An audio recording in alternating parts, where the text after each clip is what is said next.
обсуждаем электронное здравоохранение в Беларуси не случайно. Эта страна делает успешные шаги к созданию, совершению особой системы информации здравоохранения, и эта конференция есть тому доказательство. Мне бы очень хотелось продолжить говорить по-русски, на прекрасном языке Пушкина. Но я еще не волшебник, я только учусь. Поэтому я продолжу на английском.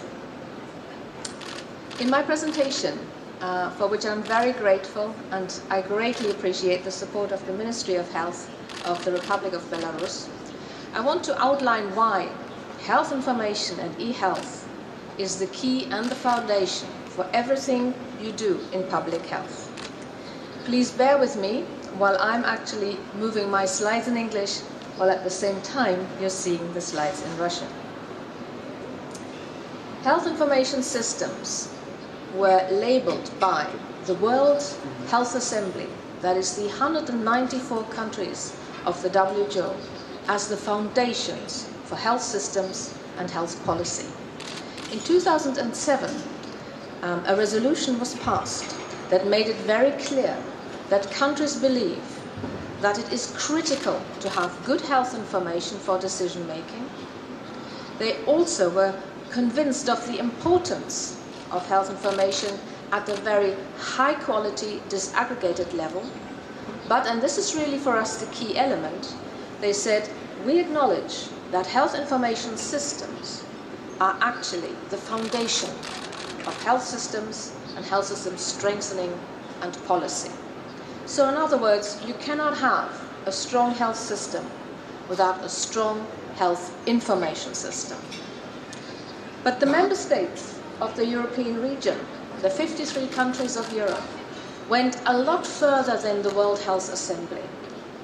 In 2016, they adopted an action plan and a resolution to strengthen the use of evidence, information and research for policy. There is no other region in the world that has such an action plan, so the European region and its member states, and this includes this country, are leading the way. Now this action plan is important because it actually commits the countries of this region to a lot of activities in the area of health information. This action plan has 4 main pillars. They will not surprise you. Pillar number 1 is that we need to strengthen national health information systems, also research systems.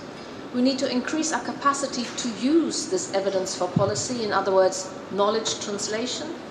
And we then need to mainstream and use the evidence in an integrated way with the policies that we have in the region, but also in the countries.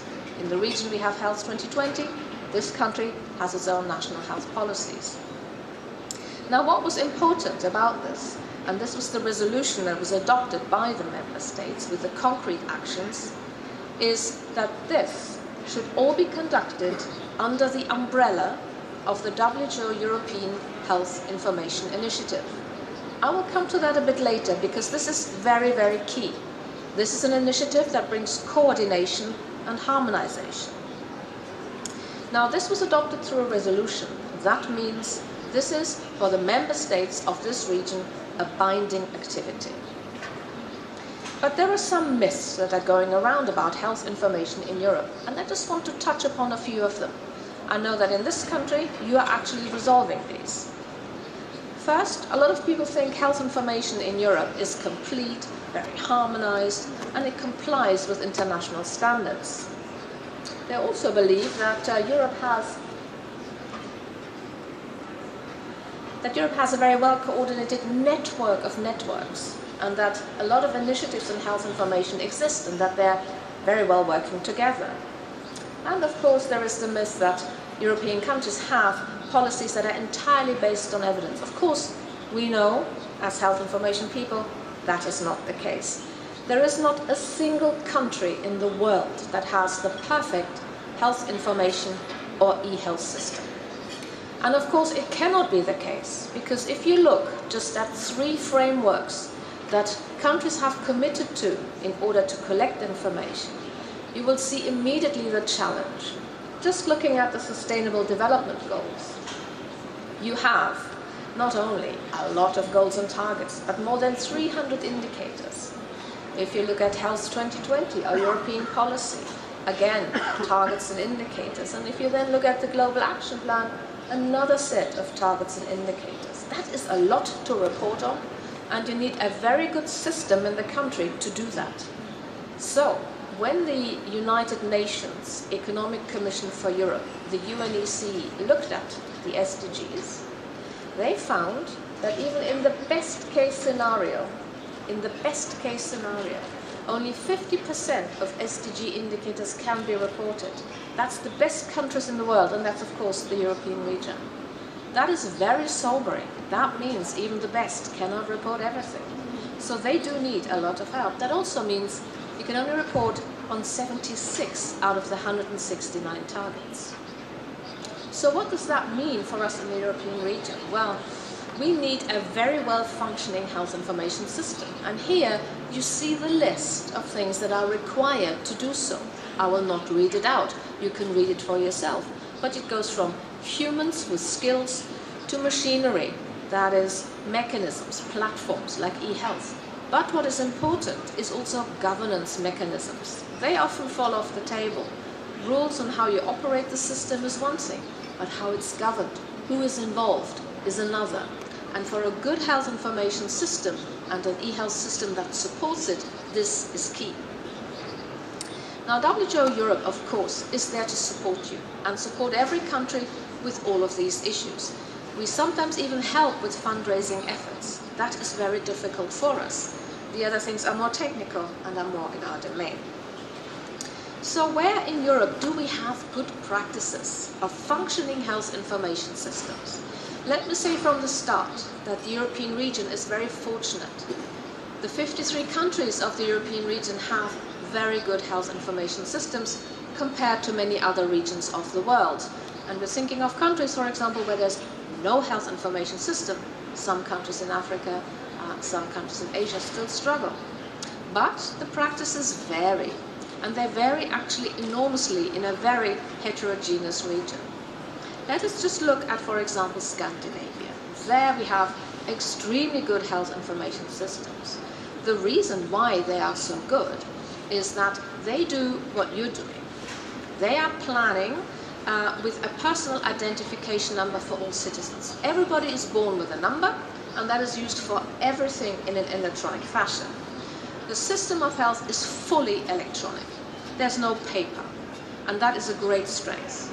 They're also able to link data from different sectors so that they can look at inequalities, and the personal identification number is one reason. They also report regularly and in great detail. These are kind of the countries where a lot is happening, and these are great examples for health information. Now, there are other things happening. For example, if we look at Iceland. In Iceland, they go even further. They take the information and the data and take it to the people.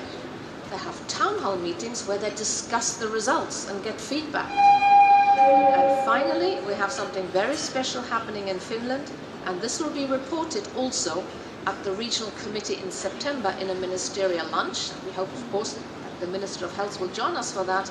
They have just established an information system, a fully electronic governmental system, where all sectors are not only fully electronic, but are all linked. They're all integrated with each other through a single number. It is e-everything. And that is the first time this has successfully been done. It's only been achieved this month, and this is something we want to showcase. It's, of course, you would say this is a small country, this is possible. But it is possible elsewhere, and let me expand. Now, when we look at what's happening in other countries, let us take the example of the United Kingdom. In the United Kingdom, they have information available down to the smallest level of municipalities. So small that you can really investigate inequalities. And they have used this information to conduct a very detailed burden of disease study to link morbidity, mortality, and disability. So they are maxing out on the data they have. Another very good example is Estonia, and I understand that we will have a presentation here later today. But this is also a country that has really gone into e-everything, e-government with all services electronic, an integrated health information system, but, and this is also a very important part, they have gone further still. They have actually translated this evidence into concrete policy, and they have done so using a program that we have at WHO called Evidence Informed Policy Network, EVIPNet. And with this EVIPNet, and I will say a bit more about that later, they have actually achieved something remarkable. The Estonian Parliament has approved legislation to tax soft drinks. You can imagine this was a very big step and a very big fight with industry. But it was the Evidence Informed Policy Network in the country, EVIPNet Estonia, that brought this about. This country team has used all the EVIPNet tools that we provide to draft a policy brief that went to Parliament, and together they have fought for this legislation. That to me is closing the circle of evidence for policy making. Another excellent example, and I'm delighted that our friend from Kazakhstan is here to see this today, is Kazakhstan. In Kazakhstan, they're also going maxing out on all the issues for e-health. E-government services, an integrated health information system is in preparation, and an absolutely impeccable audit process for maternal mortality exists. Kazakhstan is the only country in the European region where WHO headquarters does not correct the mortality of maternal deaths. They believe every single death that is reported in the country and going through the audit process is correct. Germany has a 50% correction factor, Australia has a 50% correction factor, so this is remarkable. But they're also commencing a project to translate their evidence and information into policy through EVIPNet. Another very good example is Portugal. Now, in Portugal, they have, like you are, a personal identifying number, and their e-health system is so sophisticated, it actually allows the reporting of mortality in real time. Everything is electronic, no paper. A cause of death is entered. A death certificate is entered electronically. The cause of death is coded electronically and immediately reported into the e-health system. And every 10 minutes, that is updated online. And you can look at it, of course, anonymized, but you will see actually a real-time mortality online through the e-health system. They are really something else, and we often ask people, if you want to see how real-time reporting works, go to Portugal. Now, what they show is this. Of course, they show you a general dashboard, but they also show you the real-time mortality. On the top, you see the mortality that is happening from one year to the next, and on the bottom, you see this reported by regions of the country. And if you're really interested in the latest information, you will get it online. It's 10 minutes old at most. And that, I think, is a great example. So, let's say you have a great health information system, but you still need to make that bridge to evidence translated into policy, because that is not self-evident. Because policymakers are pressured by a lot of different factors that determine how evidence is used for policy. Let us just look at some examples. I mean, evidence is one example that is used, but there are others. Political context, it may not be the right time to do something. There are, for example, also things like resources that need to be considered. This country is in the fortunate position to have a World Bank loan to really move forward. Other countries are not. Of course, pressure groups, they can also have a huge influence on what happens to policy. And we're not saying that this is illegitimate or wrong. These things are real. But what WHO is saying is that evidence should be the most important thing to look at in the context of all the other pressures and factors that exist. Because when you really look at what policymakers use when it comes to policy making, and I'm afraid this is no longer working, it is now. The most important factor in policy making is actually not really a full review of the evidence. Now, I'm not saying that this, what I'm showing you now, is true for Belarus, but this is actually the result of a systematic review of looking at all the factors that influence how policy is made. The most important factor for policy making in many countries is whether the policymaker who makes the decision knows the researcher personally and understands his or her research well. That is sobering. That means you need to have personal knowledge. We are trying to change that. And the way we're trying to change that is also by looking at language. Researchers and policymakers look at the same things with a very different eye, and they also express themselves very differently. For example, people must say, "Where are we?" And someone may respond, "Well, you're 30 meters above the ground in a balloon." They knew that, but they will say, "Okay, you must be a researcher." And he will ask, "How did you know that?" And they say, "Well, because you told us what is absolutely correct, but it's of no use to us." That was the right answer to the right question with something like a slightly wrong context. Now, the researcher will say, "Well, obviously you're policymakers," and they will say, "Well, how did you know that?" And he will say, "Because you're not sure where you are, you're not sure where you're going, but you don't like accurate information." And this miscommunication is at the core of many of the issues that we see in many of the countries that we work with. And this is why we have established a network and a program at WHO that helps policymakers and people who produce evidence to come together. It is called EvidNet Europe, the Evidence-Informed Policy Network. Now, what this network does, it actually helps countries to use the evidence they have in a systematic way. And it does not do so by throwing a book at them or having a chat. It does so by establishing teams in the country. They build capacity in countries with country staff to develop sound policy. And you will say, "Well, how exactly is that done?" It is done in such a way that we go into a country, we bring our tools and mechanisms and ask the country to establish a team, a multidisciplinary, multi-stakeholder team that looks at the evidence, that decides on the policy question, and then advises with this Parliament, President, Ministers on the right steps forward. Of course, these are advisory bodies, but the strength is they are multidisciplinary. And these country teams get together every year under the umbrella of WHO. We have now 21 countries who are doing that, and we're seeing some very concrete results coming in. I mentioned one. One of them is Estonia.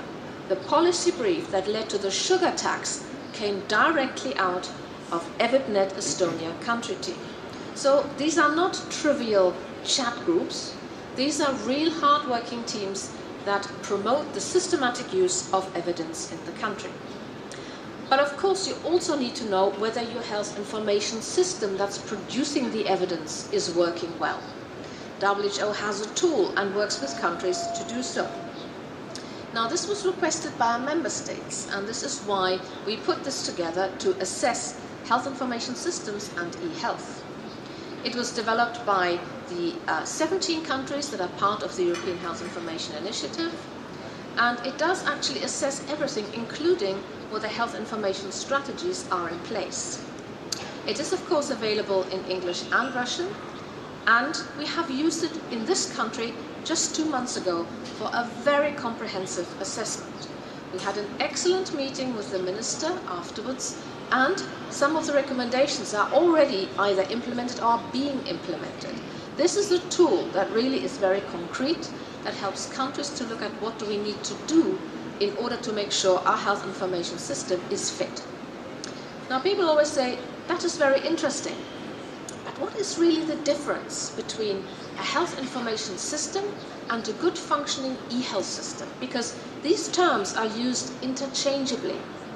Imagine you are the Minister of Health. Here we have Dr. Malashko sitting in a car, and he wants to move towards a policy, let us say Health 2020. Now, he needs good information for sound policy. But what he needs for this little car are two things. First, he needs to have fuel, and that fuel, that petrol, if you so will, is the actual thing that makes the car work. Without the petrol, it will not. Health information is in a way the fuel for the car towards policy. But of course that is not enough. You also need to drive.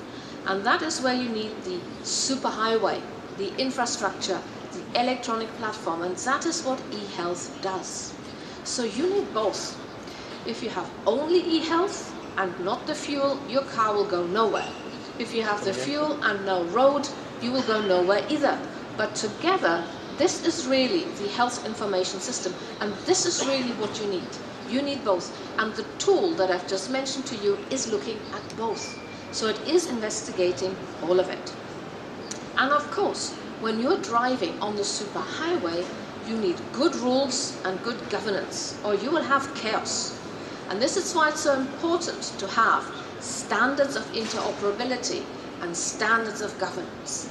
Now just imagine, and this is not made up, this is a real roundabout that exists in the south of England. It is a roundabout that contains 5 roundabouts.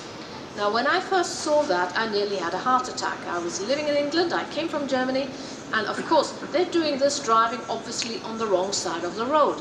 So here you need fantastic rules to make it happen. And this is exactly the same for your e-health or health information system. Because when you look at it just from the top, it is really complicated. And you think, how on earth does this work? It works.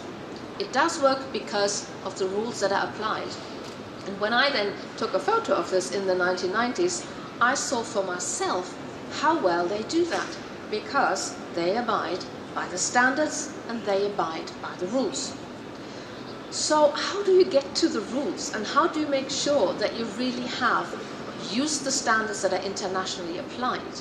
Well, this is why we have the European Health Information Initiative. It has a lot of aspects, and you can see them there. It works in measurement, it works in how you access the information, capacity building and networks. But what is really important is actually its partners.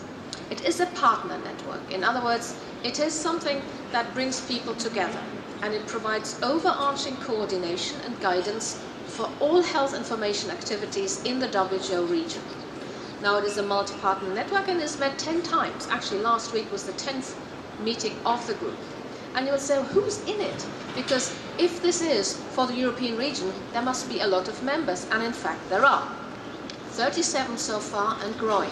As you can see, the vast majority are the member states. These are member states appointed representatives from either the Ministries of Health or the ministry responsible for health information.